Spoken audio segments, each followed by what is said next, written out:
সম্মানিত ভিউয়ার্স, আপনারা দেখছেন তেলাওয়াতে পাক কোরআন, গাইবো মোরা ইসলামী গান।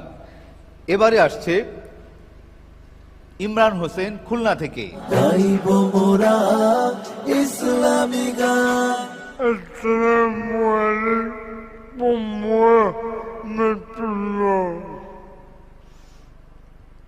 আউযু বিল্লাহি মিনাশ শাইতানির রাজীম। বিসমিল্লাহির রাহমানির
রাহিম। মাশাআল্লাহ, মাশাআল্লাহ, অনেক সুন্দর। তেলাওয়াত সম্পর্কে আমাদের বিচারক মণ্ডলীর নিকট থেকে জানবো। মাশাআল্লাহ। আমার সম্মুখে ইমরান হোসেন দাঁড়িয়ে আছে। আপনারা হয়তো শুনলে অবাক হবেন যে পবিত্র কালাম পাকের সূরা হাশর থেকে শেষ 3টি আয়াত তেলাওয়াত করেছে। যে 3টি আয়াতের ব্যাখ্যায় অনেক রকমের মর্তবা বর্ণনা করা হয়েছে। তার মধ্যে অন্যতম একটি হলো, যদি কোনো বান্দা এটা একবার করে তেলাওয়াত করে 70,000 ফেরেশতা তার জন্য মাগফিরাত কামনা করতে থাকে। তো সত্যি অসাধারণ। ইমরান হোসেন একজন শারীরিক প্রতিবন্ধী, আমরা সিপি বলে থাকি, সেরেব্রাল পলসে একজন বাচ্চা।